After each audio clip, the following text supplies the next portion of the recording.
comfortably.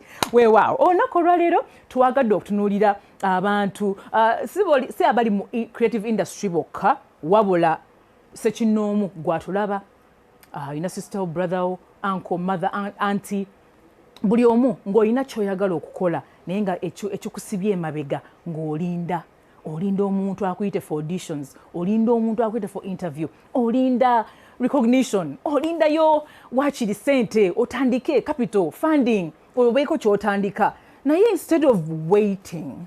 How can we create our own opportunities? Nina Eleanor Nabwiso. Hi, Eleanor. Hi, Stella. How are you doing? You're looking amazing. You're glowing. Every now and then you look so glowing.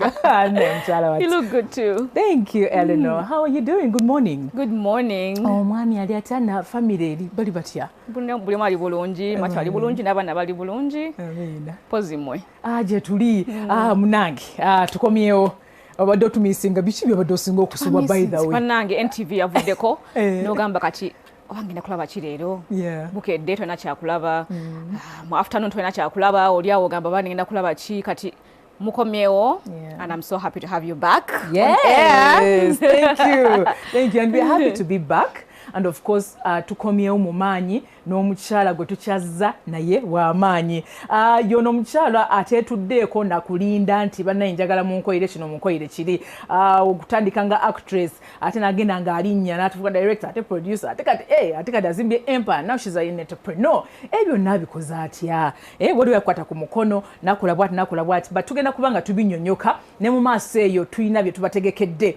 Tulinayo abantu ab'enjawulo abatubuuliddeko ko ki abakyala ettaffaali lye bagasse ku film industry ya Uganda tugenda kuba tubawulira maaso awo naye for now katutandikire mu lugendo lwa Eleanor era atubuulira engeri gy'akikozeemu. Eleanor, Nabwiso Films simanyi muli ku ki kye mufumba kati nga tunayingira namu opportunity.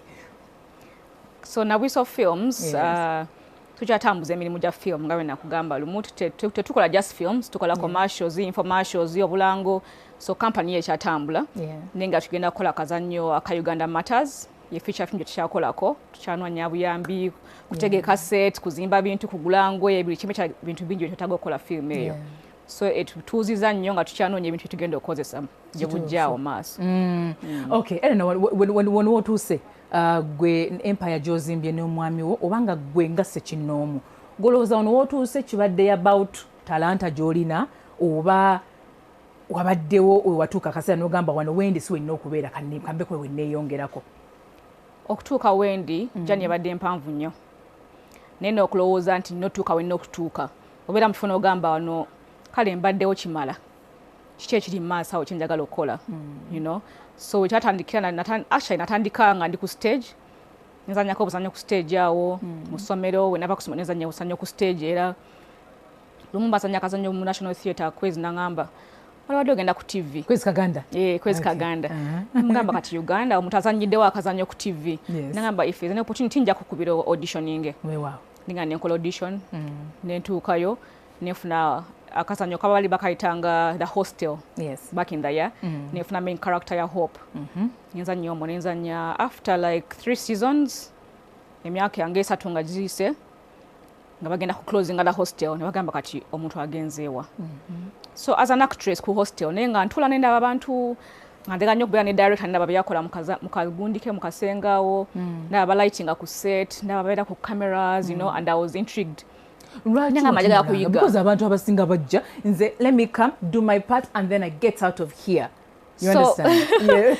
Something like that. Naye kubeera ku TV kuzanya kuzanya mizannyo but penatuuka ku set nenda banga there's a lot more olaba cameras nga zibweziri because obega kubeera ku TV tomanyi kigenda mu maaso by the way ngola omuntu azanya nyo gamba so kikola mbadde kusomero nga ndi ku stage mbamu just abantu bali mu theatre bakulaba oli ku stage owogana oyogera ne mutuka ku film set waliwo light waliwo cameras nengamba but omuntu abazanya akazannyo aba actress nibo inagenda nga nkula wenti nga njagala kubanga actress ne producer ne camera person bafuna sente zanjawulo nnyo nengamba njagala kuyiga njagala kukola film eyange nikakola film nayo gikoze otya nintude wa director nendaba wa directing a short see you know close ups extreme close you know ningamba enda mbizi abawandika script babera batya bakola batya so 3 years wezagwera mina natandika okuzanya nga ndi what 19 you know. So 2021 I was very inquisitive nga njagala kulaba ki ekigenda mu maaso ku set, you know. Kati after 3 years nenvayo nga working nabyenjizeeko.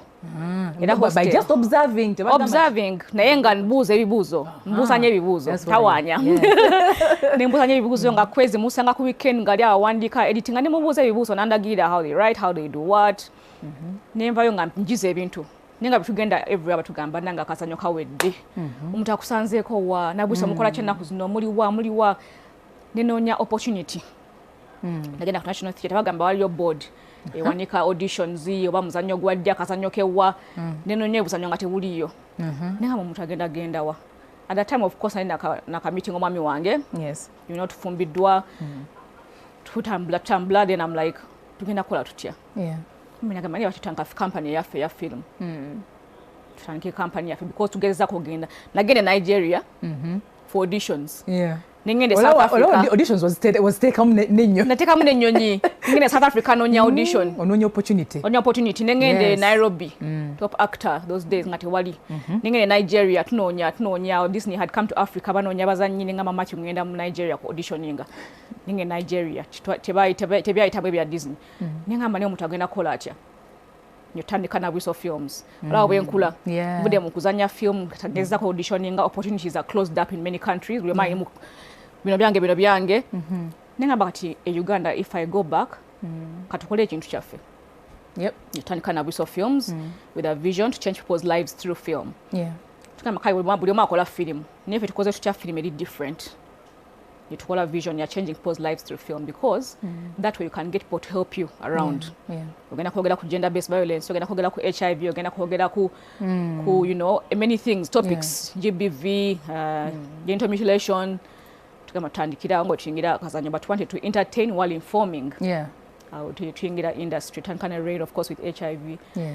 We partnered with Obulamu tandika mpola with different organizations enable UN tamuzo omulimu katala wemba mu acting into producing mu producing awonezla mu directing because now olabo ofunye script oyagala gikozesa oyagala kutambuza kintu right. Nenjiga classes endala atuka na master class for screenplay nempandika netuyiga sound ne Dolby nenjiga dala okuwandika nenjiga sound ne Dolby tugenda master classes zisinga ezisomesa ebintu kata bwefuna buli kimu nga producer, actor, director.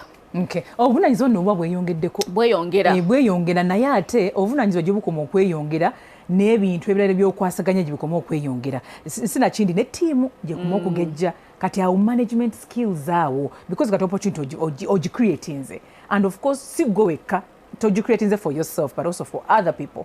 Now how are you getting other people involved in that whole, you know, creation and vision?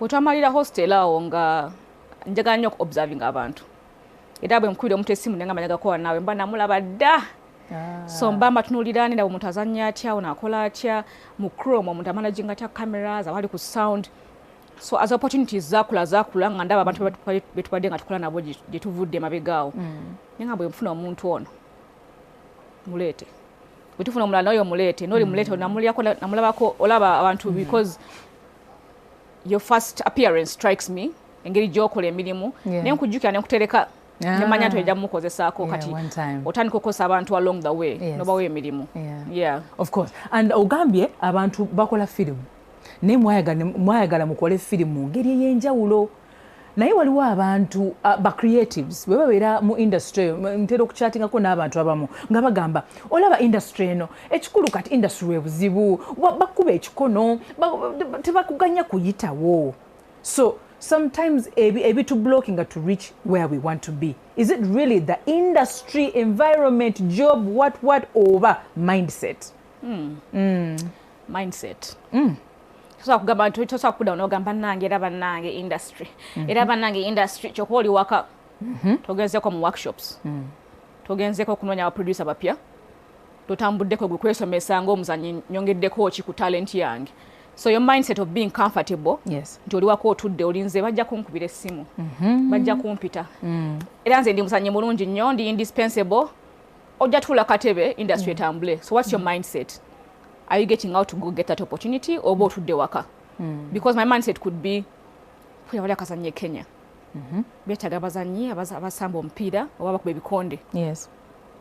simanyi kuba bikonde kantule waka or mfuna train mga mkwano kuta training bakuba bati bikonde uppercut lower cut wetegeke bagamba nti ogenze mu audition what's a different thing ekisoka oli muna Uganda otandise zibunagene Nigeria Disney ngeze mu Africa ba Disney abatsala nnyo baddayo tebakola mirimu wano naye nage Nigeria who were over 2000 for auditioning nenyingire ekisenge the way I spoke first my accent nibaga mono sumu Nigeria ovuddewa mutyo ngamba mvudde Uganda they were like what immediately they like you flew for these auditions not ja mindset yange yali badenti kasigale waka ninde ba producer ba Uganda bakule bampe emirimu nene ngamba kangene njinonye nenyimuka nengene Nigeria nebampa call back.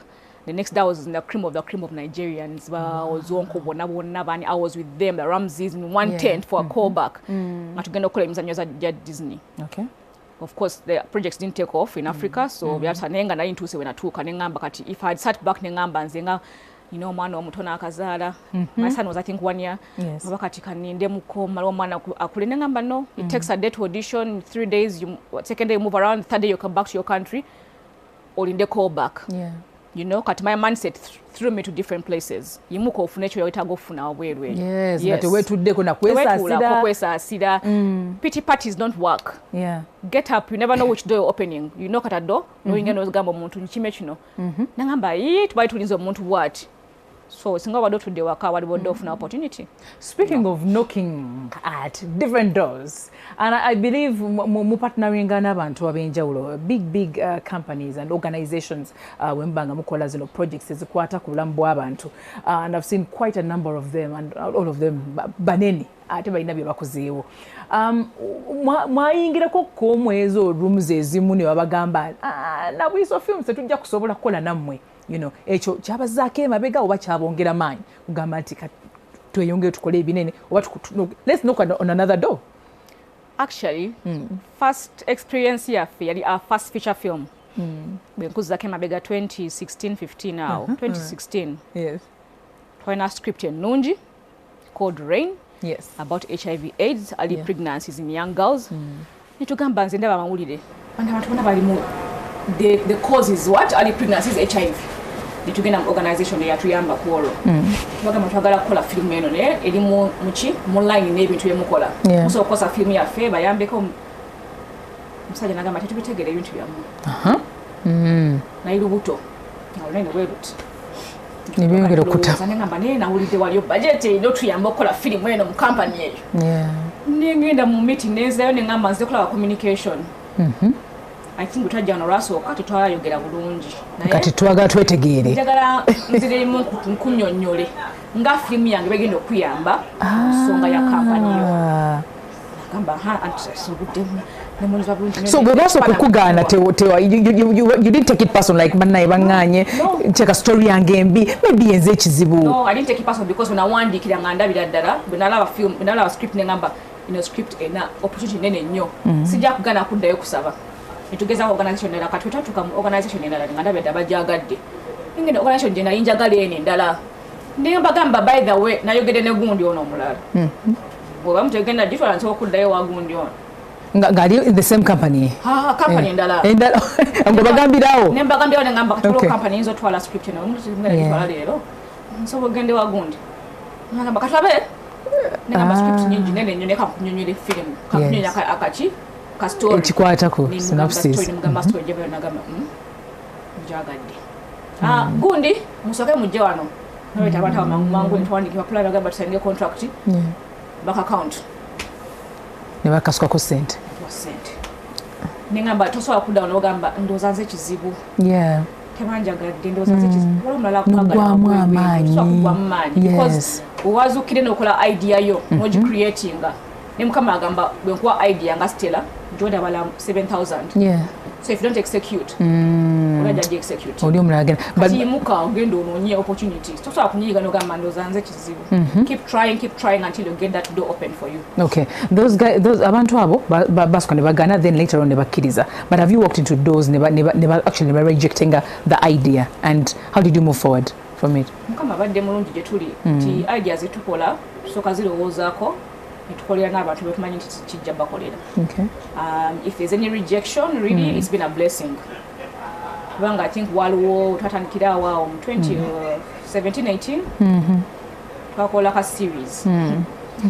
Twakola ka series tekamu sente zaffe zonna tukola buli kimu netunoonya ba sponsor nga buli ogenda mu kifo. Oh, sorry, we don't do TV anymore.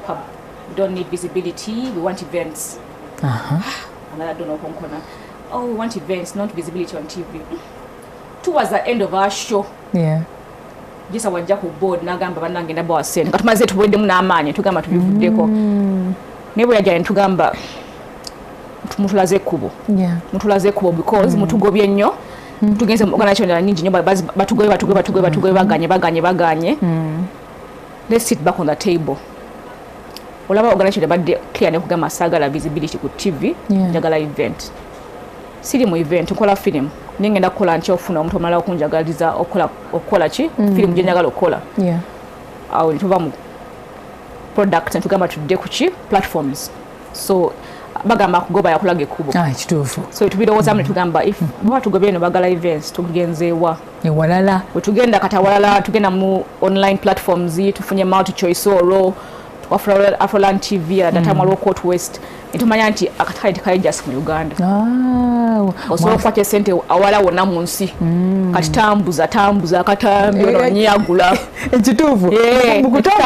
Mukutambuza. Of course Nabwiso Films as an empire, as a empire because it's huge and it has employed thousands of people. Ira mwebali kwecho. Speaking of employing people and also doing these huge productions, wabera bakaseera nga abantu bajja ne babawa emirimu. Secho naye goroza babanoonya lwakuba nti you guys are good, you have a team of talented people, oba babanoonya because you're consistent on what you've been doing over time? For me, I think it's consistency and quality. Because as Nabwiso Films chetugano chitakola is bad quality. Work yo tula nogamba kati kaninde sente egenda okumala okola project naye sigenda compromising ku quality. Ofuna script no jita mnogamba yongerako wano yongerako wali wali tereza wo tekiri ready lindako tetubama so ja kulindako ga match ready olokota nko chikolako because waliwo organization we kuchano gamba of course patwise nogamba Nabwiso Films twawulira tubalabye ko tabiwa wamwe tetwagala sibe twagala kine mujje mukole naffe kubanga tubamanyi ola kyo kugambe tubamanyi tubawulira we've seen your work, so quality went before our name. You know, balabe kifanya ani akola akantu ako Nabwiso Films ne bagamba you know what ajakole nze nali lubuto lwa 8 months 8 months kati US Embassy ngali omulimu gwa coordinator for women in film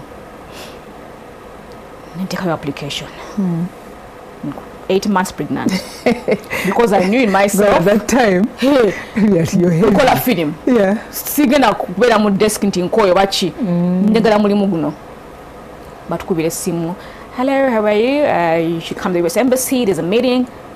Ninga mati munange bampise ku US Embassy. Ninga mfunye omulimu. Ninga but oli buto. Ngoma dero wazacho okukola mfuna omulimu guno. Ninga but there's no discrimination. So ate wandi lubuto so jukola omulimu. Jise mu requirements kibeta go kukola kibalina okukola. Twali no coordinating abakyala bakole film. Twa skilling bakole film, baji editing, bajiwandike, baji filming, baji editing, to screening. Mu weeks in video ba nakutano. US Embassy will parking wetu. Onotambula. Otambula 8 months pregnant. The 8. Zimbia went. Otambula kuva ku luguudo lw'ensambi eno wansi. No mboka paka waggulu like ebizimbe nga binaaba bitano kutuuka ku main office muli munda.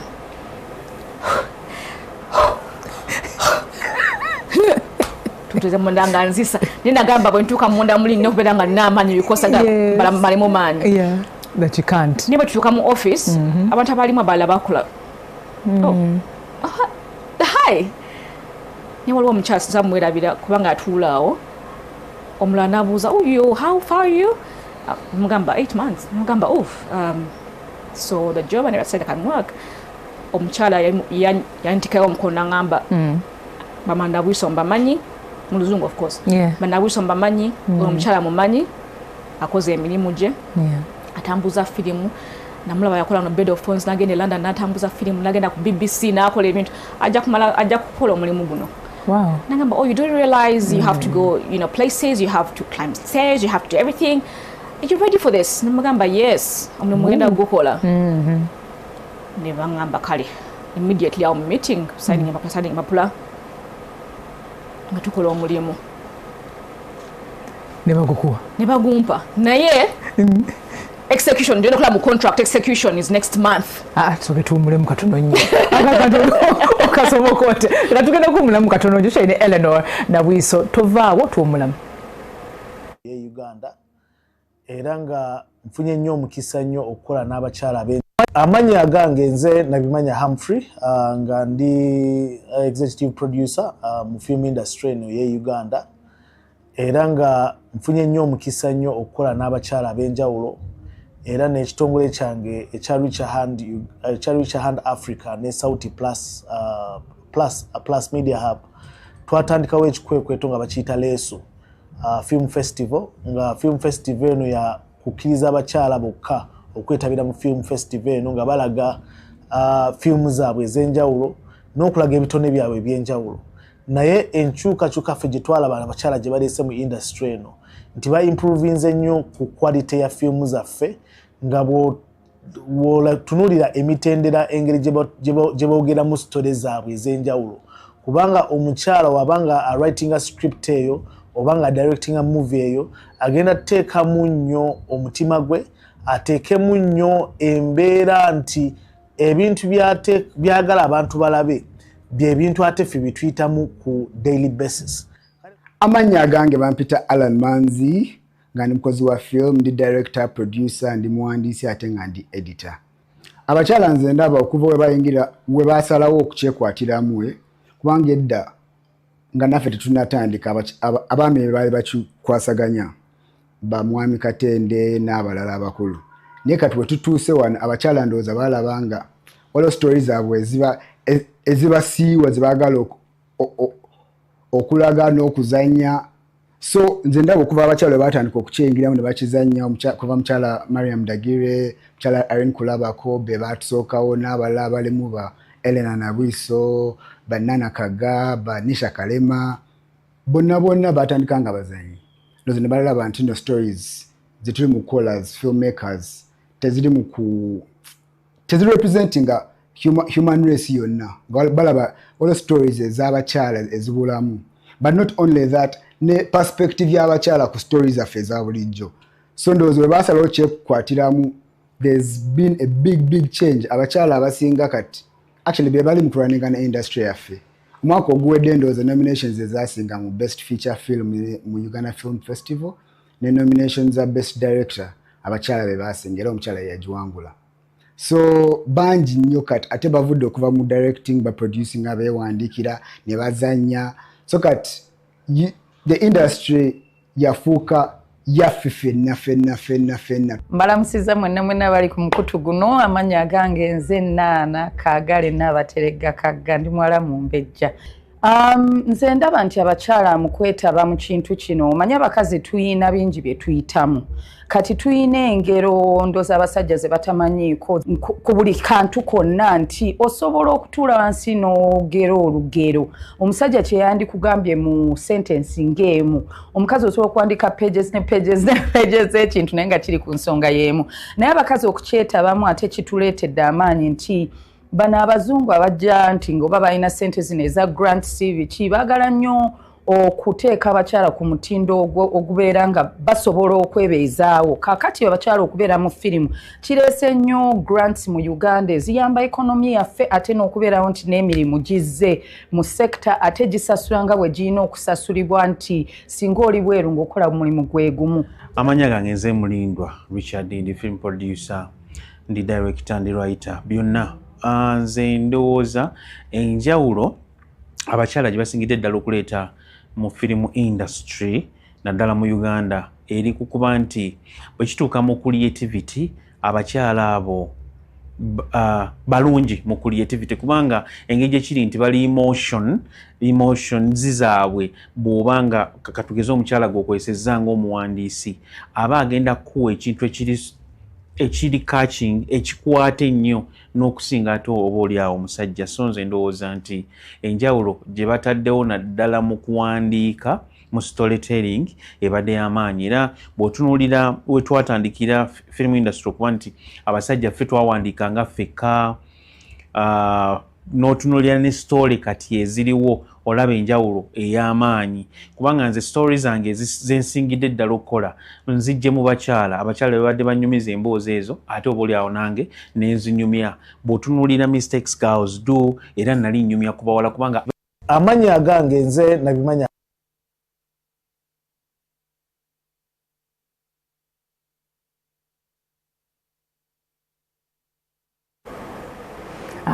weewaawo mubeewuliriddeko abaami ab'enjawulo nga balina bye bayogera ku bakyala ettaffaali lye bagasse ku industry eno eya film mu Uganda wano. Sinakindi munenana kagamuwulidde ndoza abaddemu omukyala nga omukyala omwo. N'abalala bakoze reference ku mugenyi waffe ono gwe tulina mu studio olunaku olwaleero nti bamulabirako bingi nnyo era abadde aseetinze pace nga yawaggulu nnyo. Naye nga sinnagenda oba kweyongerayo kampiseewo abantu baffe bano babayise relief sanitary pads, bagamba for gentle relief. Relief sanitary pads comes in 2 sizes, regular ne max. Every pack contains 8 sanitary pads with 2 free panty liners. And of course abantu bano bamaking sure nti babakolera pads eziri soft, pure cotton, and also nga babawa essaawa okutuuka ku 8. Kakokere mu luzungu wabula. Oh my God! Relief pads are made with soft, pure cotton with up to 8 hours of protection. And of course, its long design offers enhanced leak protection. Kulaba nti ne order tevayo boba kukuba kumango oli fresh bulungi nnyo. And of course, with a strong adhesive backing, it helps keep every pad securely in place. Sibino bya kwambala pad ne bange etatagana eyo ebeera in one place kubanga yo mpanvu bulungi nnyo okuwa confidence all day nga toyina chewe getting worried about toyina chewe daliikirira ng'oyita mu lunaku lwo. Bebono aba relief sanitary pads bebo bannaffe ddala. Towerabira bajjira mu packs 2, waliwo regular ne max. Awo nno bye bantu baffe abo. Tulina Eleanor Nabwiso era nga tweyongerayo ne programu yaffe eno eŋŋanzi ddala. Eno we tuwumulidde wali nze ekinewunyisiza nti nno ku myezi 8 ogenda kuzaala nga witawo mwezi gumu naye wagamba tikangene nnoonya omulimu. At that stage abakyala tuba tukooyi ebigere babizimbye oba owulirange buli kimu kikutamye but gwe wagenda n'otula mu interview n'ogiyita and then the following month what happened? Did you olaba ng'omukyala obeera wakanga weesaasidde but abakyala bakola emirimu mukyala eyo omukyala alima n'alima mpaka nabeera nga alima bwati n'alaba nga saawa yakuzaala ngende nzaale gwe n'ogamba kiwalinze nange kati n'ogamba weewanisa ebigere oliawo otudde naye nalaba nga balina kolia coordinator for women in film nga position eno nsobola ogikola because ani omulala agenda ogikola bwe sigikole olaba nalowooza nga bwe sigikola position naye nanagenda ogikola if it's not me nengamba kantikeyo application nga nkunyumiza ntugende ensama tugenze tukoze interview twogere n'abantu abakulu bazungu bali awo abaddugavu bali awo ne bangamba kati contract tusigninge ogenda osomamu contract anzi ba page nyingi soma nga execution omwezi oguddako nga gwe ng'olina okuzaaliramu nengamba naye tukusobola okukola tujja kukola naye nga ntya nengamba you know what sigenda kuswalira mu mulimu gwange ngenda gukola Leo mwamu wange yanyamba nnyo mati yo mwebaza kubanga nyamba nnyo bintu bingi nnyo. Nangamba osobola kikola. Nja kusula omwana wano nga gwe bitukola. Wow. Nitugenda mu ddwaliro kufuula tuba ku email bikaseera pa ku laptop awaddamu email gizewali. Ya executing kira mind ngenda kuzaala. Right. Nenga emirimu gitambuza bulungi emails gitambuza email respond contractions zitandise biki ngize mu ddwaliro tuzadde omwana bagamba omwana ajja n'omukisa nagamba Katonda nonze omwana onaze n'omukisa gwaki kola na US Embassy katugendera awo tugenda otandika omulimu nengamba nayo n'omwana tugenda kola tutya ngobero chalo wa Uganda abantu ababenga tanko kuyika ningayika ruuliranga banange neche nagamba ngenda kola mulimu tugutambuze bulungi era twagenda bulungi nnyo nga Matya akwata ku mwana wali wabweru nenga ne muyonsa tukomawo ne coordinating abantu ne tubayigiriza ebintu ne skilling abakyala ne tugusa omulimu. Abantu abo tebawulira ko wadde nti ne bano nabo ndokozi bazadde bali bewadde kaliivu tewaliwo na gap tumwabalekera ka gap no era nabeesoka ne bagamba yes nzadde omwana naye setaga maternity leave nti ngenda kuba ntudde waka nnyonse for 3 months. Eno Matya asitudde omwana yes buli omu agyetaaga but naye nsobola okukola nengamba era Matya tugende n'omwana ono tutandike. I think they watagana naye kati namukola nga bamita Manuela Mulondo alina the cradle the daycare kalungi nnyo abaana basula wano biki oleta omwana wo ne flask n'ebintu nengamba you know what tukubire Manuela essimu kumacha nnyo ne mugaba mukwano nzijja ku gate nina omwana mpampiza amata mukwate because nyenga kulaga abantu bantu nina okukola omulimu gwe ngenda gugusa so ngenda kushowing up nga sina mwana nenga mulimu ngenda gukola katono nnyo because kati since tuli n'omukyala mu studio twogera ku engeri abakyala sina kindi gye basobola okuvaayo gye bali ne beeteeka out there for opportunities and greater responsibilities. Wano olina omwami wo weewaawo tubeera ne challenges sijja nagiyita challenge but waliwo era ebintu ebigonga omukyala alina okubikola olina okuzaala olina okuyonsa olina okukola kino olina okukola kino but sometimes do you think abakyala bano tebali well supported enough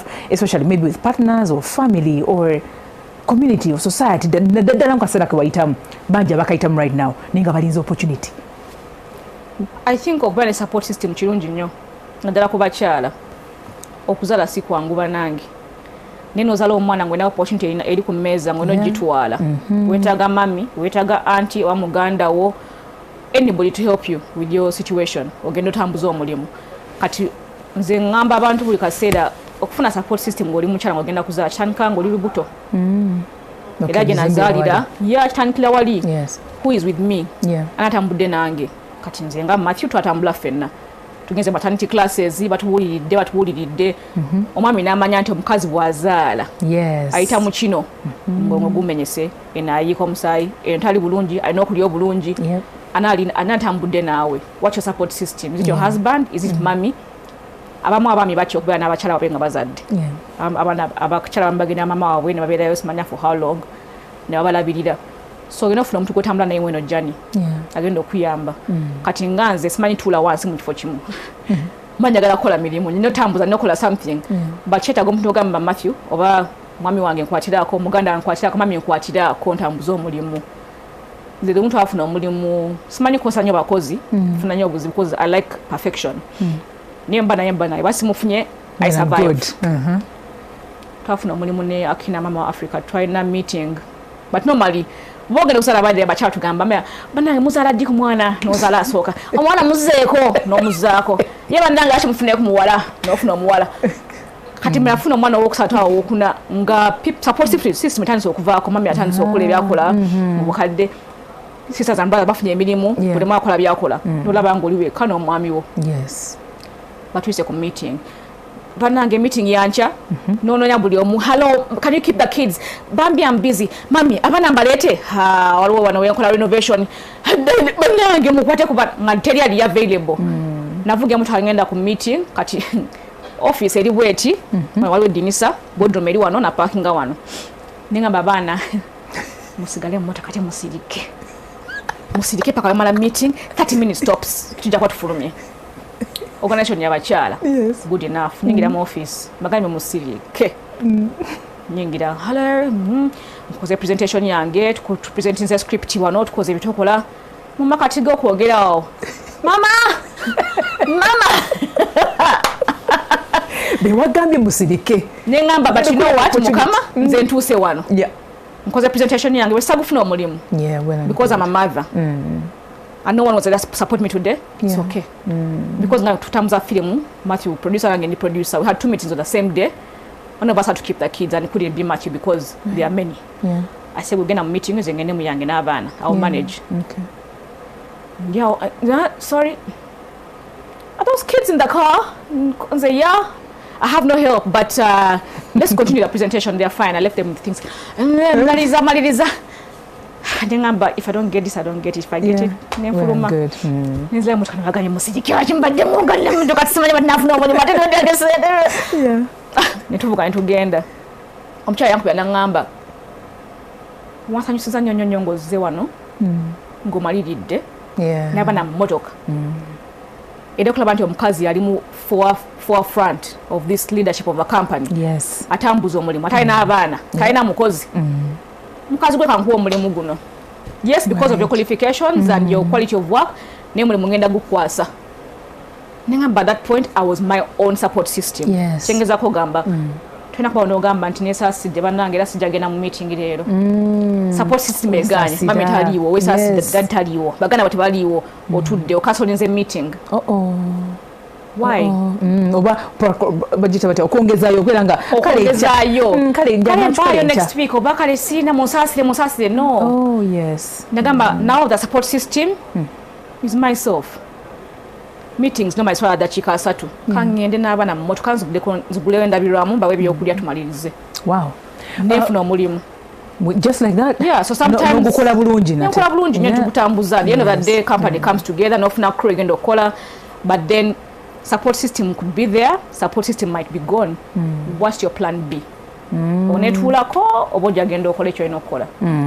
And there are rooms zoyingiddemu ng'omukyala ng'olina scripts era watugambye mu ntandikwa bakatweyunga ku ride mu kanyumino kafa akokubiri.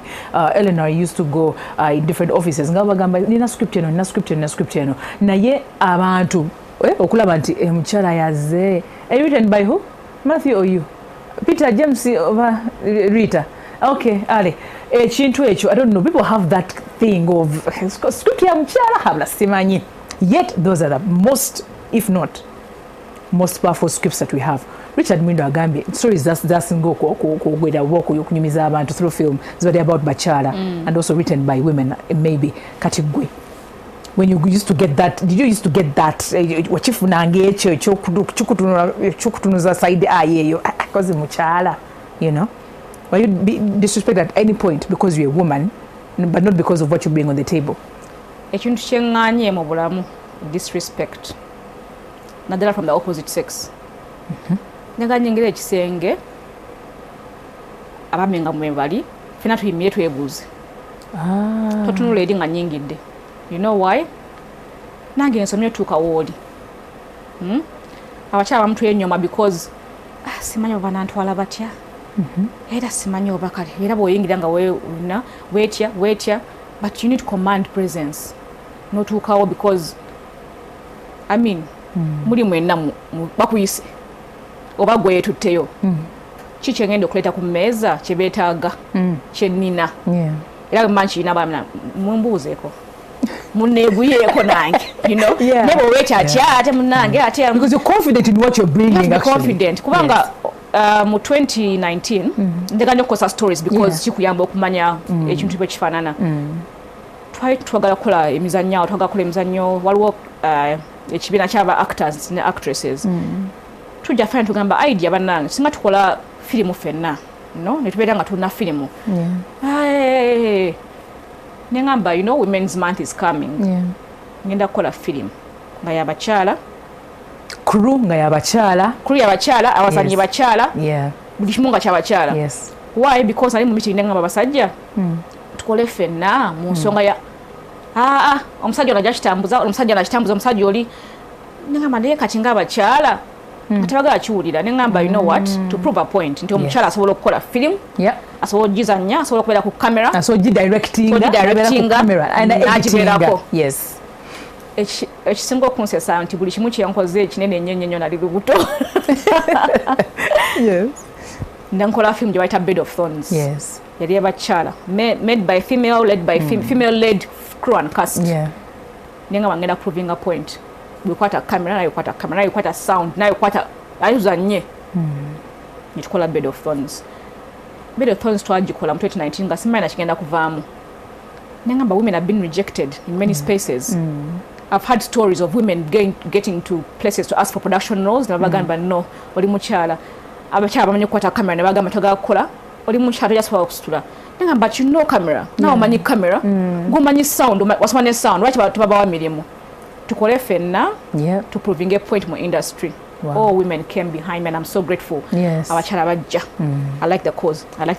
Tugende tukole. Start on a round table and tukola film. Bed of Thorns. Yes. Bed of Thorns yatambula. Yep. Netambula. Ate sikuva wano just negenda everywhere. But we mu London. Bagamba muje London ni waliwo festival gye mugenda kubeera mu Bed of Thorns is going to screen. Netuyitako obulango ku Facebook ne Instagram netugamba nange we are going to London. Our movie is showing. Ugandans, please show up. I try to come saying that there are over 90 people watching. Wow. London. Yeah. I'm from Uganda. Right. People watched Bed of Thorns. Wow. Never who produced this movie. Nengenda ku stage and went. Nengamba swachiki. Samsaja agamba chintu chimu. Yeah. As a lady who has led this movie and done this movie, you didn't think about your country only. You made a story that is not just in Uganda but across the globe. Because Bed of Thorns is about gender-based violence. It's on YouTube. It's about gender-based violence with women. Yes. Now, but even in London, people go through it. Native Africa people go through it. Yeah. You've been shortlisted, you know, in case you win an award, whatever. Stitwa winning our Women's Rights Award from Africa. Hello, you're going to BBC. Bantwala speed like this. Yeah, so it created more opportunities for you guys. Then I BBC, I was like calling my mom. Mommy, you was because now at your side it will be like 6 a.m. but so BBC. BBC banange. Rain a bit of funds at Tambla nyonyo go muchala nenzu kusaba chala. And before I knew it, even the message yalimu, domestic violence, but also being women in the lead. Yes. And when I go back to the country, buli omunga bitambusa otambula. Ogenda ku set na dana Nabwiso films two kids and buli set. Kuliko ati abakyala bakola. Abakyala bakola. Then there's Nabwiso Films Foundation. Okay. Which is mine. So we have Nabwiso Films, which is my husband and I sharing. Then Nabwiso Films Foundation. Oh. Okay. Okulaba nti emimu gy'abakyala we gijja. Ina collecting abakyala tugikole ffenna omu. Sikugamba nti kampani eri mushyayo omusajja no. Okay. Abakyala bakole bonna. Wow. Akyesanyusiza nnyo okulaba nti in Nabwiso Films and also Nabwiso Foundation. Yes, waliyoko abakyala be places to play different roles, and of course abakyala bano nabo tebaba disappointing ze, they bring their A game and their productions amwe nungi nnyo. And mulimu abakyala in post productions amwe. Yes. Wonderful. Okay, nga tumaliza Eleanor. Mu creative industry no gyolimu oba mu creative world. Ofunamu kokutya sometimes about anything. You know, what's that? The fear that visits you sometimes. Nogamba naye. Okutya kwenfuna, I think kulaba nti crossing the borders. And if I've created something now, will the next project be better? So kula project nga nene nnyo efunye big success. No gamba kati ekiddako ngenda kukola nti I'm scared. I'm always scared for the next project, by the way. No one can no gamba trash it. No one can gamba lindako. No one can gamba tutulemuko. So I want every project that comes after the project before to be better. Better quality, actors, actresses, crew, which much better actually different. Okay. So kuchya kwenfuna okulaba nti am I crossing borders? Am I doing better? Yeah. Okay. Had the campedeko. Oh my goodness. Okay. Ela nzibula abantu baffe nabo obawagalize maybe onakolungi and give them a message. Kashoka yangu ye. But thank you so much for having me. Kwa guys onaku lulungi mwena bad batuninze into NTV mwe bale tulaba abakyala bali eyo ngambagala kola emirimu temwetya muyimuke ekisinga obukulu weesomese weeyongereko skills otegere nti ogenda okuyingira mu kinene nnyo. Skill to get into rooms. Weesomese, add on your skill, train yourself, get workshops.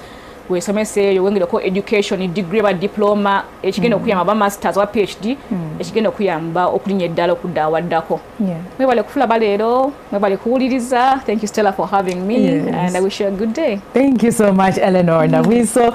Kwagaliza buwanguzi bwerera and we shall be behind the scenes here supporting and consuming your content. Nawe omuntu abadde tulaba olunaku olwaleero oba oli mu creative industry oba oli mu sports or finance, business, any field, health, education, yona gy'oli oba yona gy'ogwa ng'olinze ekiddako naye nga olinzeyo ka opportunity ng'era family yo wagitegeezezza dda nti nze